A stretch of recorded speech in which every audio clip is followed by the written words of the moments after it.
नमस्कार, आपण पाहतात रयत संवाद न्यूज चॅनल। परतूर तालुक्यातील कोकाटे हदगाव तांडा येथील जिल्हा परिषद शाळेच्या शालेय समितीच्या अध्यक्षपदी जालिंदर राठोड। परतूर तालुक्यातील कोकाटे हदगाव तांडा येथील जिल्हा परिषद शाळेच्या शालेय समितीच्या अध्यक्षपदी जालिंदर आसाराम राठोड व उपाध्यक्षपदी वंदना अंकुश राठोड, शिक्षणप्रेमी मारुती चव्हाण यांची निवड करण्यात आली। तसेच सदस्य म्हणून रवी राठोड, दिलीप राठोड, नवनाथ चव्हाण, नामदेव चव्हाण, रवी चव्हाण, सुरेखा चव्हाण, शिल्पा चव्हाण, मीरा आळसे, शिक्षक प्रतिनिधी, ग्रामपंचायत सदस्य, गणेश आंभोरे सचिव आदींची निवड करण्यात आली। या निवडीप्रसंगी ग्रामस्थ, पालकवर्ग व शिक्षक वर्ग, विद्यार्थी मोठ्या संख्येने उपस्थित होते। सर्व नूतन पदाधिकाऱ्यांचा शाळेतर्फे सत्कार करण्यात आला। रयत समाजासाठी राम राठोड, परतूर, जालना। आपल्या परिसरातील बातम्या पाहण्यासाठी रयत संवाद न्यूज चॅनलला सबस्क्राइब करा, शेअर करा, लाईक करा। परतूर तालुक्यातील कोकाटे हदगाव तांडा येथे आणि नुकतीच शालेय समितीचे अध्यक्षपदी प्रक्रिया पार पडलेली आहे। तर एच एम आंबोरे सर यांच्याकडून आपण सविस्तर जाणून घेणार आहोत की शालेय समितीचे अध्यक्ष निवडणूक कशी पार पडली, निवडणूक पडली, इलेक्शन पद्धतीने पडली, हे ते आपल्याशी सविस्तर सांगणार आहेत। आंबोरे सर कशी पडली, प्रक्रिया पार कशी पडलेली आहे?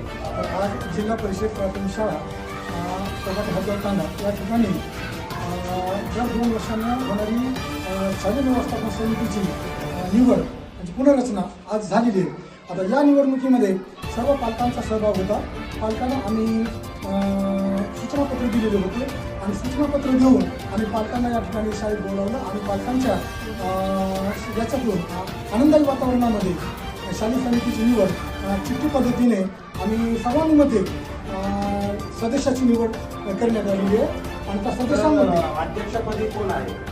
तर तुम्हाला सांगतो मी, अध्यक्षपदी आज झालेल्या सदस्यांमध्ये सुरेखा मारुती चव्हाण, जालिंदर आसाराम राठोड, रवी कृष्णा राठोड, दिलीप साहेबराव राठोड, वंदना अंकुश राठोड, नवनाथ साहेबराव चव्हाण, नामदेव शामराव चव्हाण, शिल्पा रमेश चव्हाण, रवी रामेश्वर चव्हाण हे सर्व सदस्य म्हणून निवड केलेली आहे। आणि या सदस्यांमधून आवाजी मतदानाने आणि या ठिकाणी सगळ्या 9 सदस्यांमधून अध्यक्ष आणि उपाध्यक्ष म्हणून जालिंदर आसाराम राठोड हे शालेय व्यवस्थापन समितीच्या अध्यक्षपदी त्यांची 9 सदस्यांमधून निवड झालेली आहे।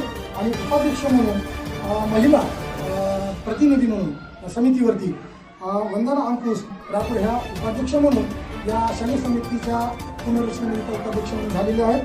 तर शिक्षणप्रेमी म्हणून शालेय व्यवस्थापन समितीमध्ये एक सदस्याची निवड होत असते। तर शिक्षणप्रेमी म्हणून त्यांची निवड होते की मारुती भीमराव चव्हाण यांची शिक्षणप्रेमी म्हणून यांची या शालेय समितीच्या पुनर्रचनेमध्ये। अशाच नवनवीन घडामोडींसाठी रयत संवाद न्यूज चॅनलला लाईक करा, शेअर करा आणि सबस्क्राईब करायला विसरू नका।